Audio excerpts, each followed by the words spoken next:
Hamas نے پوری دنیا کو حیران کر دیا ہے۔ لبنان کی طرف سے حزب اللہ نے اسرائیل کی ناک میں دم کر دیا ہے۔ روس کے ہیکرز جو ہیں وہ میدان میں آ گئے ہیں اور انہوں نے اسرائیل کی سرکاری سائٹس ہیں ان کو ہیک کر لیا ہے۔ اسرائیلی فورسز جو ہیں وہ ہوائی اٹیک کر رہے ہیں۔ حماس نے اسرائیل کے جن علاقوں پر قبضہ کیا ہے، جو یہودی آباد کار تھے، ان علاقوں کو خالی کر کے جا چکے ہیں۔ اقوام متحدہ کی سلامتی کونسل کا جو اجلاس تھا، بند کمرہ اجلاس تھا، وہ بالکل بے نتیجہ ثابت ہو چکا ہے۔ بسم اللہ الرحمن الرحیم۔ السلام علیکم ناظرین، امید ہے آپ سب لوگ خیر خیریت سے ہوں گے۔ ایک طرح سے اسرائیل کا جو انویزیبلٹی کا اور انویزیبل پاور ہونے کا ایک بھرم تھا وہ ٹوٹ چکا ہے، اور اس وقت بڑی ہی اہم خبریں آ رہی ہیں فلسطین سے، اور حماس نے پوری دنیا کو حیران کر دیا ہے۔ یہ صرف حماس ہے یا اس کے پیچھے عالمی طاقتیں ہیں؟ یہ اس ویڈیو کے اندر جو میں انفارمیشن آپ کو دینے جا رہا ہوں، یہ سن کے نہ صرف اندازہ ہوگا بلکہ آپ حیران رہ جائیں گے۔ میں تھوڑی سی آپ کو پہلے ابھی تک کی، آج تیسرا دن ہے، دوپہر کا ٹائم ہے پاکستان کے اندر، اور جو بیسک انفارمیشن میں آپ کو بھی بتا دوں کہ اسرائیلی جو ہیں انہوں نے 1,00,000 ریزرو اسرائیلی فوجی جو ہیں ان کو غزہ کے قریب پھیلا دیا ہے۔ اس وقت تقریباً 1,20,000 فلسطینی جو ہے وہ ڈسپلیس ہو چکے ہیں۔ ایون کہ جو جبالیہ ریفیوجی کیمپ ہے وہاں پہ بھی باری ہوئی ہے اور کافی لوگ جو ہیں وہاں سے ڈسپلیس ہوئے ہیں۔ فلسطین کے اندر اس وقت تک ابھی تک 560 شہادتیں ہو چکی ہیں، جبکہ اسرائیل کے 800 لوگ مارے جا چکے ہیں، جس کے اندر ان کے فوجی بھی شامل ہیں۔ ہم یہ دیکھ رہے تھے کہ اسرائیلی سیٹلر جو ہے وہ مسجد الاقصیٰ کے کمپاؤنڈ پہ جس طریقے سے دعویٰ بول رہے تھے اور جس طریقے سے فلسطینیوں کو نشانہ بنا رہے تھے، اس وقت جو رسپانس آیا ہے انٹرنیشنل کمیونٹی کا جو کہ اسرائیل کے خلاف ہے، وہ سن کے آپ حیران رہ جائیں گے۔ میں آپ کو بتاؤں کہ اسرائیل نے ٹوٹل بلاکیٹ کر دیا ہے غزہ کی پٹی کا، اور انہوں نے کہا ہے کہ نو فیول، نو فوڈ، کسی بھی قسم کا کوئی بھی رحم نہیں کیا جائے گا۔ حماس ادھر غزہ سے اور لبنان کی طرف سے حزب اللہ نے اسرائیل کی ناک میں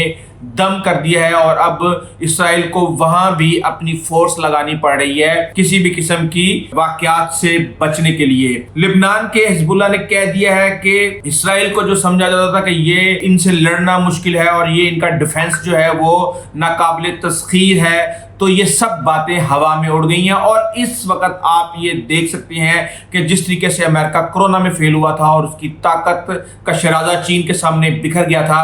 اسی طرح اسرائیل کے معاملے میں بھی یہ ساری اس کی طاقت اور فورس کا شرازہ بکھر چکا ہے۔ اس وقت روس فلسطین کی حمایت میں کھل کے سامنے آ چکا ہے۔ قراردادیں بند کمرہ اجلاس ہو رہے تھے سلامتی کونسل کے، وہ بغیر کسی نتیجے کے، بغیر کسی بیانیے کے، بغیر کسی سٹیٹمنٹ کے ختم ہو گئے، اور امریکہ جیسے ممالک جو ہے وہ تلملاتے رہ گئے کہ اس معاملے پہ بیان یعنی سٹیٹمنٹ نہ آنا یہ ایک پریشان کن اور افسوسناک بات ہے۔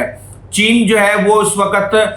وہ اسی پوائنٹ پہ کھڑا ہے جہاں پاکستان کھڑا ہوا ہے، جہاں سعودی عرب کھڑا ہوا ہے، کہ 2 ریاستی حل ہے، پرامن حل، ہمیں اس کی جو قرارداد ہے اس کے مطابق اس کا حل نکالنا ہے، اس کے اوپر عمل درآمد جلد از جلد کیا جائے، اس کے بعد ہی یہ معاملہ سامنے آئے گا۔ روس کے ہیکرز جو ہیں وہ میدان میں آ گئے ہیں اور انہوں نے اسرائیل کی سرکاری جو سائٹس ہیں ان کو ہیک کر لیا ہے، اور اس کو انہوں نے یوکرین میں اسرائیل کی بے وفائی کے ساتھ اس کو جوڑ دیا ہے۔ فلسطین کے ساتھ عرب لیگ اور عرب ممالک مسلسل رابطے میں ہیں۔ یہ عرب ممالک کسی صورت بھی اسرائیل کو سپورٹ نہیں کر سکتے، کیونکہ ان کے اپنی جگہوں پہ اس وقت پاکستان کے اندر فلسطین کے معاملے پہ جتنے جذبات سامنے آ رہے ہیں اور جس طریقے سے جو پریشر حماس نے بلڈ کر دیا ہے، یہ جو کہا جاتا ہے کہ سعودی عرب تسلیم کرے گا، سعودی عرب کے ساتھ اونٹ کے گلے میں بلی پاکستان بھی کرے گا،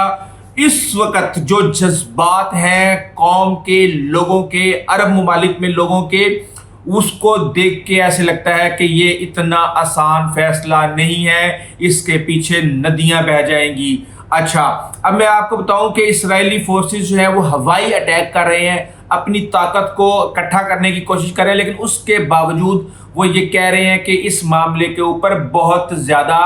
ٹائم لگے گا۔ اور حماس نے اسرائیل کے جن علاقوں پر قبضہ کیا ہے، یہاں پہ جو یہودی آباد کار تھے ان علاقوں کو خالی کر کے جا چکے ہیں۔ بہت سے میجر جنرل لیول کے، بریگیڈیئر لیول کے اور دیگر جو ہیں افسران کی فوٹیجز جاری کر دی گئی ہیں حماس کی طرف سے، جن کو گرفتار کیا گیا ہے اور ان کی ویڈیوز بنا کے جاری کر دی گئی ہیں۔ مزے کی بات یہ ہے کہ ایرانی صدر نے حماس کی اعلیٰ قیادت کے ساتھ ٹیلی فونک رابطہ کیا ہے اور انہوں نے کہا ہے کہ جلد فلسطینی قیادت کے ساتھ مسجد اقصیٰ میں نماز ادا کریں گے۔ آپ ٹمپریچر کا اندازہ لگا سکتے ہیں۔ اس کے علاوہ بہت بڑی بڑی میجر ڈیولپمنٹس ہو رہی ہیں۔ ڈوم ٹیکنالوجی جو ڈیفنس ایئر ڈیفنس ٹیکنالوجی تھی وہ اسرائیل کی فیل ہو چکی ہے۔ اسرائیل کا جو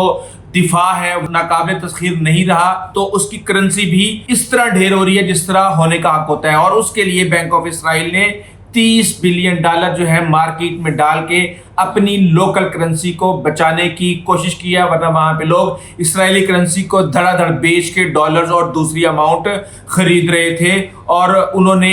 یہ اقدام اپنی کرنسی کو روکنے کے لیے کیا ہے کہ وہ بالکل زمین بوس نہ ہو جائے، اور یہ 7 سال کی کم ترین سطح پر ریکارڈ کی گئی ہے۔ اسرائیل فلسطین کشیدگی پر اقوام متحدہ کی سلامتی کونسل کا جو اجلاس تھا، بند کمرہ اجلاس تھا، وہ بالکل بے نتیجہ ثابت ہو چکا ہے۔ اس کے اوپر اسرائیل نے کے معاملے پہ روس نے اور چین نے انتہائی اہم کردار ادا کیا ہے، اور انہوں نے کہا ہے کہ اسرائیلی مطالبے اور دباؤ کے باوجود کئی اراکین نے حماس کے حملوں کی مذمت نہیں کی۔ امریکہ جو ہے وہ اتفاق رائے نہ کرنے کے اوپر مایوس ہے۔ روس نے سلامتی کونسل کے جو دیگر ممالک ہیں ان سے اتفاق نہیں کیا، اور روسی سفیر نے کہا ہے کہ فلسطین سے متعلق دہائیوں پہلے جو طے معاہدہ ہے اس پر عمل کیا جائے، اور یہی امت مسلمہ کا مطالبہ ہے۔ چینی سفیر جو ہیں وہ بھی جو ہے کہہ رہے ہیں کہ وہ عام شہریوں کے خلاف کیے گئے تمام حملوں کی وہ مذمت کرتے ہیں۔ پہلے کہا جا رہا تھا کہ 5000 میزائل ہیں، اب یہ کہا جا رہا ہے کہ 7000 میزائل ہیں جو کہ فائر کیے گئے ہیں حماس کی طرف سے ہفتے کی صبح، اور اس کے بعد جو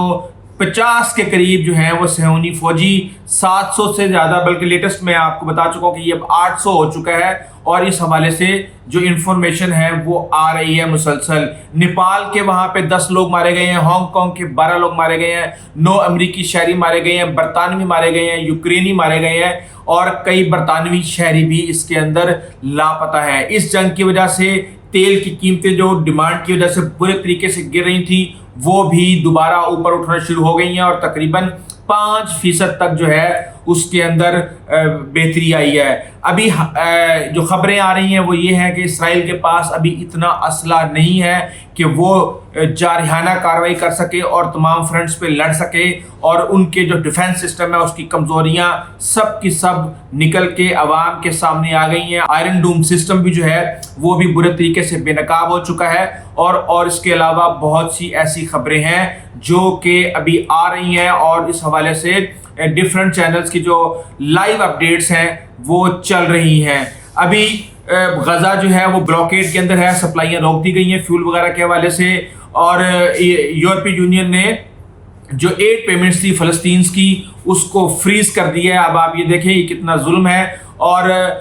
اس کے علاوہ یہ بھی کہا جا رہا ہے کہ بہت سی ایسی چیزیں ہیں جو کہ فیصلہ کیا جا رہا ہے، اور UN نے اپنا غزہ کے اندر کام شروع کر دیا ہے، اور بہت سی ایسی چیزیں ہیں جو کہ ابھی پلان کی جا رہی ہیں، اور اگلے 24 سے 48 گھنٹے کے اندر امریکہ، برطانیہ، یورپی یونین اور اسرائیل کی طرف سے ایک واضح اور مکمل حکمت عملی آنے والی ہے، جبکہ یہاں پہ روس، چین اور امت مسلمہ، عرب ممالک اور دیگر جو ہے وہ ایک سائڈ پہ کھڑے ہوئے نظر آ رہے ہیں۔ یہ معاملہ اتنا آسان نہیں ہے، یہ معاملہ بہت ہی گھمبیر صورتحال اختیار کرتا جا رہا ہے۔ بہرحال اس حوالے سے ہماری جو نیوز اپڈیٹس کا جو سلسلہ ہے وہ جاری رہے گا۔ اگر آپ نے ہمارے چینل کو ابھی تک سبسکرائب نہیں کیا تو ضرور کیجیے گا۔ آئندہ تک اجازت دیجیے، اللہ حافظ۔